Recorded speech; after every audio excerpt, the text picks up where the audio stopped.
Well, hey, good morning, everyone. Welcome to the Blue Gamer Bluecast Morning Show.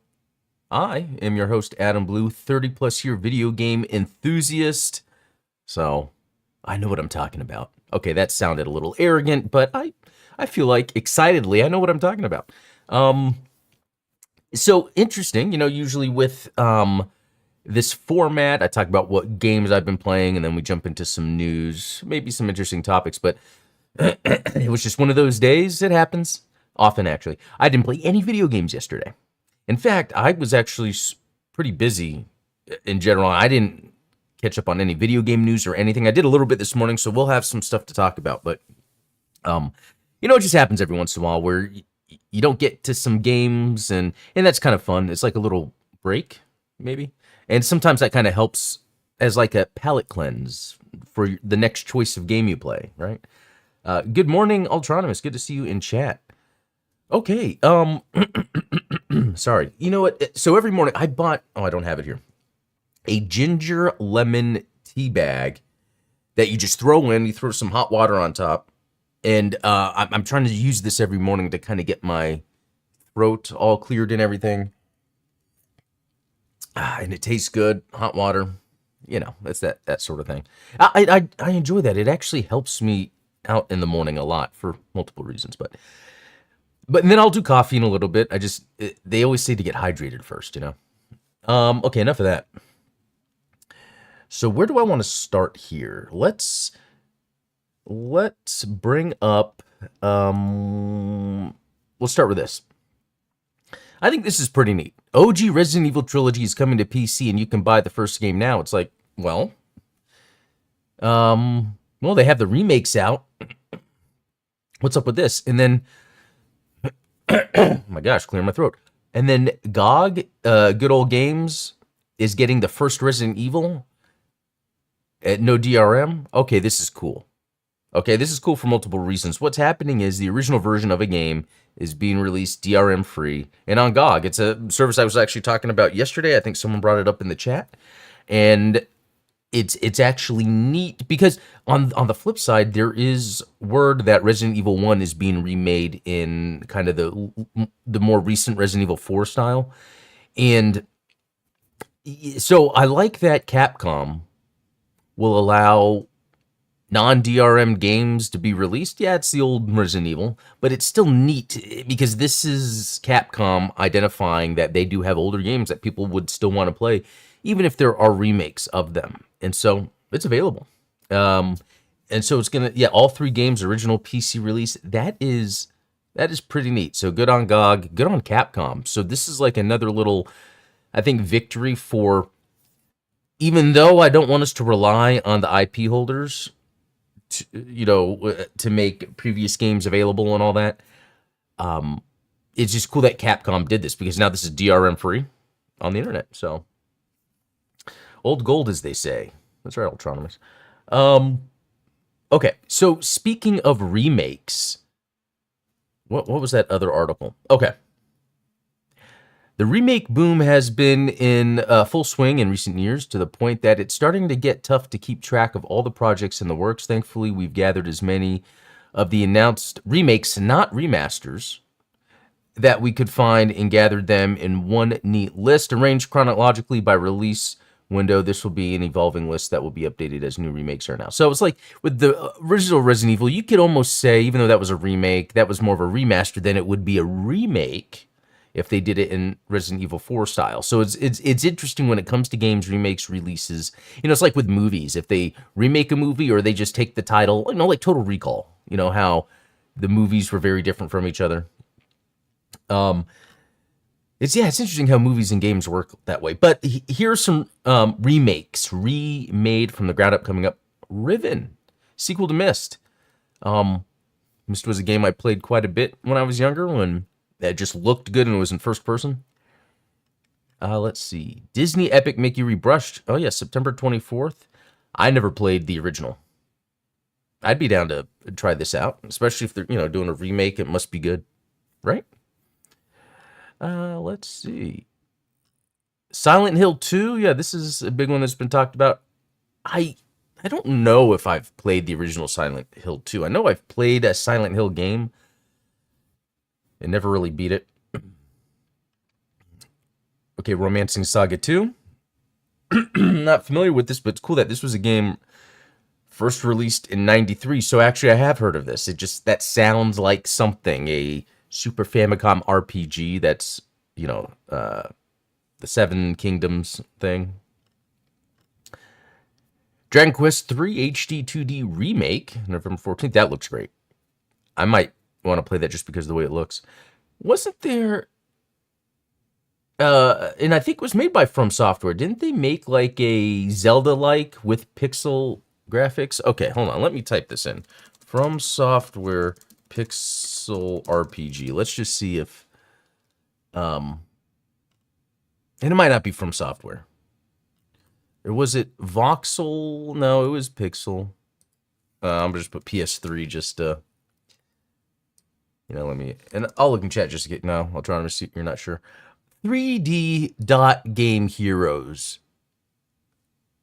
And okay, so it wasn't From Software. It was Silicon Studio. What else did they do? Let's look, because it has to be something. Okay, so no. Yeah, by the time they came out, then why was I associating them? Maybe just Atlas in general. I was associating them. Oh, From Software published it? Okay, so From Software is on there, and they published it. That's interesting. Anyway, what this game was, and yeah, here we go. Here's a picture of it. That's very small. It's basically, I need to go back and play this. Oh my gosh. I'm going to write this down, people, because I had so much fun with this. It's like Zelda. It reminds me of like the Link's Awakening remake, and then the new Echoes of the Wind 3D. Okay. Because remember yesterday we were even talking about PS3 games that are exclusive to PS3 that could be emulated, and this is definitely one of them. Cool. I just got excited. Thank you, guys. All right. Okay, I'm just taking the notes to remember to... I always do that. Like, I'll take notes to remember to play a game. That's cool. I'm just so excited. I totally got off topic, but this made me excited. I got to figure out, yeah, anyway. But anyway, yeah, similar kind of graphics. That one was more pixel dot. This is more just basically like almost like 2D and the 3D, hand drawn. Something that like Odin Sphere developer does, Vanillaware. Yeah. All right, Gothic. Okay. I remember I never played Gothic, but that was a big deal at the time. And even afterwards, I remember reading reviews on like PC Gamer about it. Yeah, and there was a neat, I remember I had like a neat thing about it, and that's not very descriptive, but I'm going to have to look into that just sometime in 2024. Metal Gear Solid Delta Snake Eater. I want to play this for sure. 2024. Who knows when? I'm going to do that for sure. Until Dawn, nah. Unless someone says I really, really need to play it, these types of games are not for me, even though they're cool. Dragon Quest 1 and 2 HD 2D Remake. Another one, that's 2025. Yeah, the Prince of Persia. It's crazy that Sands of Time, it's crazy that it's 2026. Whoa. In hindsight, it's wild to think we were supposed to be playing this in January 2021. Yeah. Well, I mean, that's good. Again, I've kind of brought up here how I'm sort of appreciative of Ubisoft. They seem to be the underdog in the big whole thing of giant publishers, yet they tend to consistently come out with fun, well-designed, well-made games, even if they're not... And I was about to say, even if they're not triple A, like caliber EA, but then I'm thinking, no, Ubisoft is just one of those developers. I think it's just not one game of theirs other than Assassin's Creed, and people falling out of that. There's not another franchise of Ubisoft that's like, oh my God. I think one of the mistakes is not continuing to have consistent 2D Rayman games.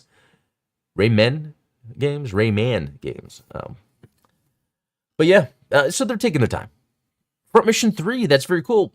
I played the remake of the first, and the modern graphics kind of it almost slows the pace down. You know, I don't know what it is. It's like the older graphics worked then, or maybe it's now that type of turn-based, how simple it is a little too simple for me. I feel bad that, yeah, the first one I didn't play too much of. Even though every time I see it, like on sale, even the second one, it's like, oh, I should buy this. I'm like, well, I'm not really playing it. Star Wars Knights of the Old Republic. It would depend how this remake is, because I remember renting it when it first came out on Xbox. It was when I was in my first apartment, and I was like, hell yeah, a Star Wars game. And then the first combat sequence was standing there and then exchanging gunfire. And I'm like, wait a minute. What is this gameplay? And it's so weird how that's a thing with video games. I mean, and I even say, even me, like how I have this preference of, if I'm playing a video game, I need real-time reflex-based action, just like Pong, one of the originals. Yet we get this sort of, and I can understand RPG games existing, the turn-based nature of things, but it's so weird how, like, there's this, like, I feel like turn-based is okay sometimes, but that shouldn't ever be like that, the focus of a game. But that's just a really dumb opinion of mine, because people play games for all different reasons. But it's just so crazy for me to play a Star Wars game that was turn-based. I'm just like, why are we doing this? But hey, there are people that love that stuff. Max Payne 1 and 2, that would be great for them to remake. 3, I bet 3 still holds up well. That's a great game. Splinter Cell needs to be done. You know, it's interesting. Ubisoft is kind of reminding me of Sega right now. They're going back, kind of getting franchises that they should have just continued with and just kind of didn't. And continuing with. Witcher remake, interesting. I wonder if they'll take the older one, which was, I think, turn-based. It was more RPG-like. And then maybe give it the latest engine. Although, I want to say they switched to... yeah, it's being built in Unreal Engine 5. By developer... okay, this is all starting to make sense now. I remember all this. Okay. And that's it. And then there's a goose. So, yeah, remakes. Interesting. How often do I play through remakes? I played through a bit of Resident Evil 2, a bit of Resident Evil 4.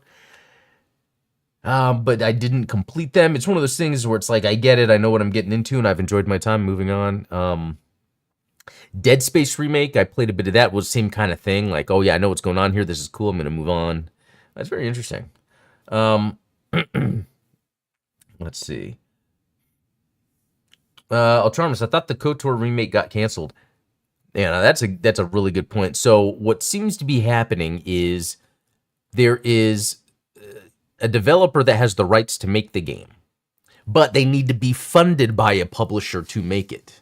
I think that's what's going on. So it's like, it's still in the hands of a developer that can make it. I think they just need to find a publisher. Originally, I think it was Sony, and then, you know, with all the game stuff going on, you know, financial, economic situations going on in the video game industry, that was one of the things that kind of got, like, delayed or... you know, put in limbo, even though that seems like an easy win. It really does. Okay. Okay, there was another one I had. Yeah, I don't know if we're going to dive too much into this. It was just an interesting title. Sony working on robot with built-in video game system. So, for one, I don't doubt that robots... to a degree, and they could just be most likely on wheels, you know, just going around the house, just like a bigger Roomba. You know, most likely all that stuff is happening right now, and I would think Sony would be a company to do that. And what have we seen as the Trojan horse for technology through the years? It's video games. So they could easily kind of blend together a robot and video game. Maybe the robot is your co-op partner. But to just see the facts here, a recent Sony patent introduces a robot with a gaming system showing the company's commitment to innovation in the video game industry. The RUID, R-U-I-D, Sony's robot device could revolutionize gaming by providing real-time assistance and tailoring experiences to individuals. The patent hints at a future where gaming is made more accessible and immersive, potentially changing how players interact with PlayStation games. So it's very broad, and I think it's on purpose, because I think it would be hard to figure out exactly what it does solve, because a lot of times this newer technology is more of experimental, and then from that emerges some sort of solution or idea that, you know, Yeah, it's just kind of like when I think of the Sony with the Blu-ray players in the PS2, or the DVD player in the PS2, Blu-ray in the PS3. It's like it's almost like you can merge technologies. It'd be interesting to see what happens. I mean, I could read the rest of this, but I'll just thank Pam K. Ferdinand for the quick bullets here. All right. What was this? Oh, yeah. So Beyond Good and Evil's just got a new edition, and the game's always been different every time I've played it anyway. Okay, yeah, because, this has gotten re-releases before. Now, the one thing is, I don't know, did this already come out? No, I think, unless they're really just, talking about it again. But, like, that screenshot looks cool. You know what? I did play a little bit of Beyond Good and Evil. Now that I'm thinking, like, it's coming back to me. So, do I want to play the new remaster and see what's new? I think it's safe to say I probably will. I must be on my 6th or 7th replay now. Wow.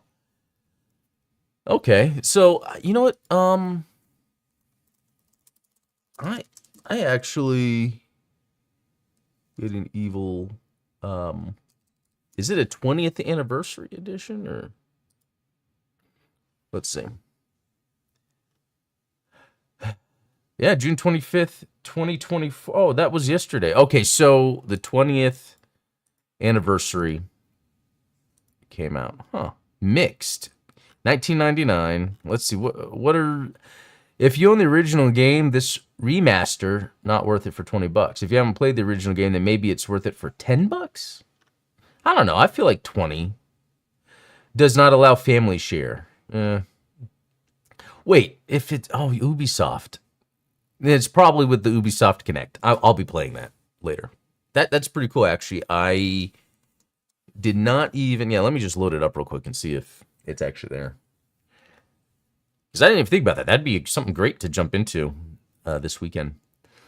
Since, sadly, I have no interest in playing Elden Ring. I feel like it's an empty part in my heart. But I gotta, accept that I'm moving on. Though I do want to get to it, and I probably will. Okay, what? Oh, okay, that's funny. That Ubisoft launcher takes forever to get going. So while it's doing that, notable video game releases, because we're actually near the end of June, and at this point, we're almost in July, and Elden Ring was that big game, and now that it's kind of gone. What's next, really? Okay, and here we go. 20th anniversary. Play now. Add to my games. I'll download later. I don't want it to mess up the stream, and then I got work coming up, so. Let's see. Notable video game releases. Spy X Anya, Operation Memories. Have no idea what that is, although Spy X could be referring to that anime. Luigi's Mansion 2 HD, Neo Sprint Racing. Let's see what that is. Okay.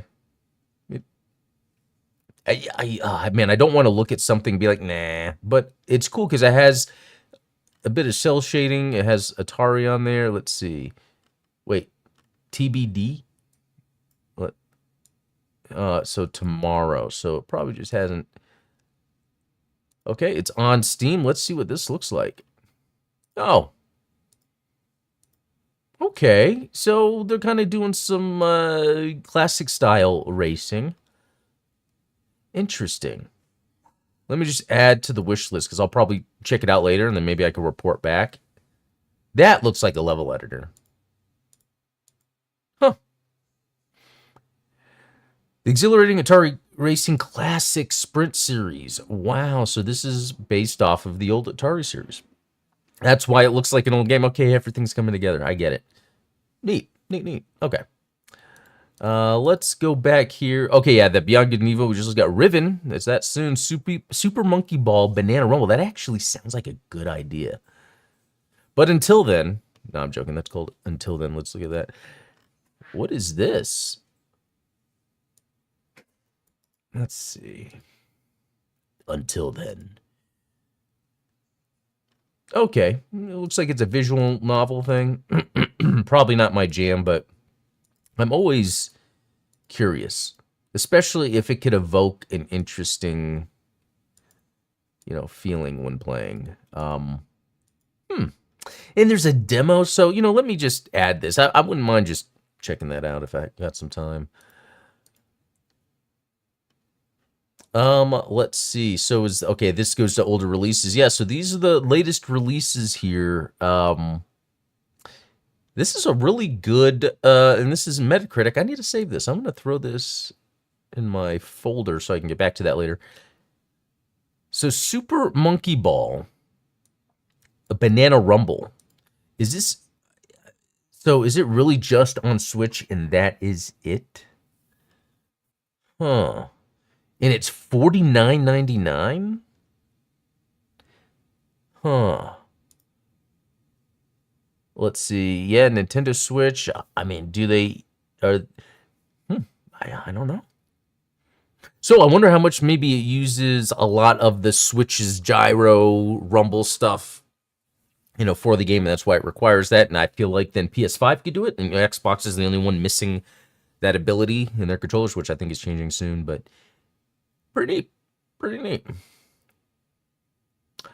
I believe, I'm trying to understand, I believe it's adding a bunch of Sonic characters to be playable in it. Well, gonna buy it? I don't know if I'm gonna buy it. 50 is a lot for a Monkey Ball game, but at the same time, they're fun. So we'll see. We'll see.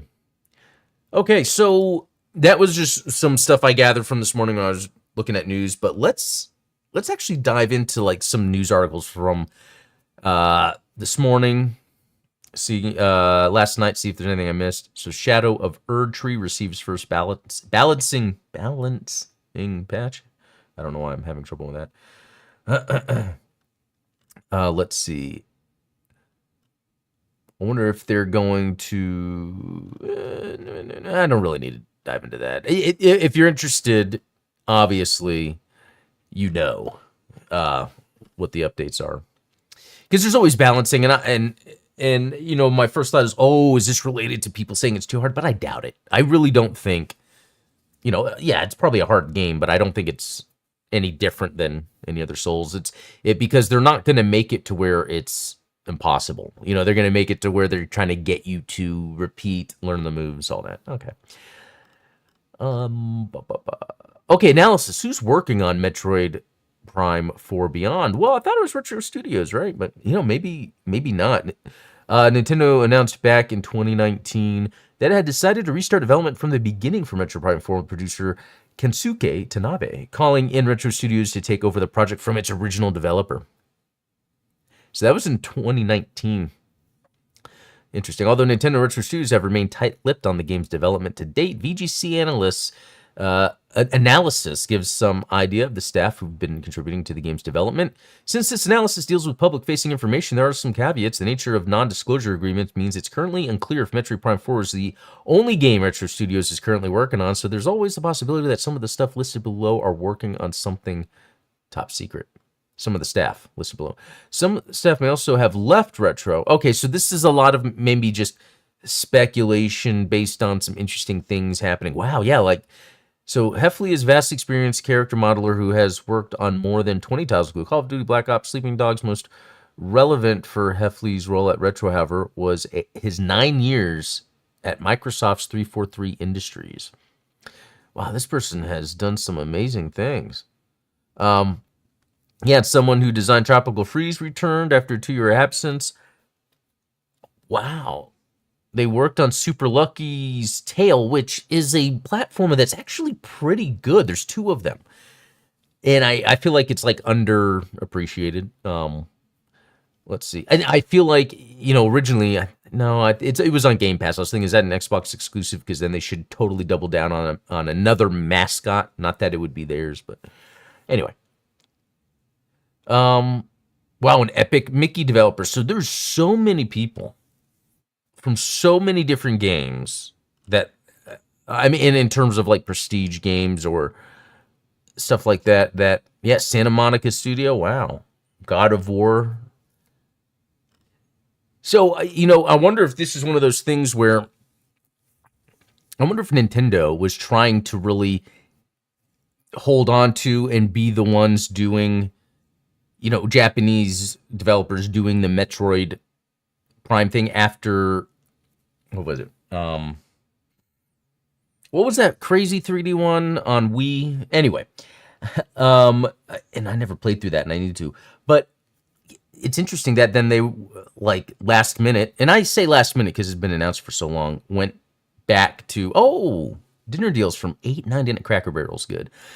You guys got to give me a kickback for that. Okay, so if that's the case, it's almost like Nintendo Japan was like, yeah, we can't make something work. Let's just go back and get those Americans to make the game. I don't know. That seems very interesting. But Retro's in Austin. So yeah. Very interesting. But see, here's the thing, like, I love Metroid, especially Super Metroid, but I feel like as the series progressed, it streamlined certain aspects that I enjoyed about the original, or the originals, because it slowly, and then even Metroid Prime, I thought that was a fine game, but it's not what I would play a Metroid game for, and I don't know if it has to do because it's in the 3D space. It kind of takes away that element. It's almost like it's giving me a linearly guided experience in an open world in a 3D space, whereas, the 2D Metroids are pretty much just kind of, and a great example, because I beat Metroid Dread at the beginning of the year, and that was a super linear Metroid game. Like, there was really only certain options of where you could go at any time, and usually I was being led to where I needed to. So anyway, what I'm trying to get to is, even I personally feel like the Metroid Prime series, while fan favorite, because Nintendo, but that's kind of how Nintendo is, I don't think the series is as good as it could be. I think Nintendo just sees it as, it's crazy that this is popular in the West. I guess we'll make more. But, even with Dread, they had a Spanish studio, Mercury Steam, that they're okay things. They killed the Castlevania franchise. That's mean. But literally, they were the last ones to make some Castlevania games. I really do think Nintendo is cheapening out on the Metroid series. And that might be a hot take. People might not agree with me. They still turn out great and better than most games on non-Nintendo platforms. But I think that kind of speaks to it, that in 2019, the Japanese producer had to be like, yeah, we need to get Retro back. So, very interesting. Oh, Other M. Hey, Jam Kill X, good to see you. But yeah, Other M was that other one. For me, the original Metroid Prime is the most Metroid of the Prime series. Yeah, that too, because when I got to Metroid Prime 2 and then even 3, I just stopped probably less than the first quarter. I really didn't give it much of a chance, but at the same time, it's like I'm not feeling it. So yeah, it's interesting. Let's see if there's any other interesting news, because we're getting near the top here. I think a lot of it's just going to be like, Elden Ring stuff. Something earning money. Forza Horizon 4 will be delisted later this year. So, players who bought the game will still be able to download and play it. So the delisting thing stinks, but it's one of those things where you get a game like this that has a lot of licensed stuff going on. Cars, music. Maybe there's other stuff, I don't know. And it's like those terms that they have to do, which is unfortunate. But the fact that you could still play it, even if you bought it, that's pretty good. What about if it's on Game Pass? That's the other interesting thing. The game will be getting discounted leading up to its delisting. 80% off on Steam. That's actually pretty cool. The last Forza Horizon I played was 2, and I played through it all and enjoyed it. And then it was like kind of that same thing that happens with me in games, where the third one comes out and it's like, well, it's more of the same. I've done this. I'll move on. It sort of happens a lot. As long as you have downloaded on your console, it should be fine. That's great. That's great, because I have. So that's good. And on PC, I think. So anyway, I have to jump, but this was a lot of fun. I think even if I'm doing a show and I haven't actually played games for a day, there's still a lot to talk about. There's there's something out there. It's always fun talking gaming. Thanks for everyone being in the chat. Have a lot of fun. But yeah, I'll see you guys tomorrow morning. So yeah, be cool. We'll talk later.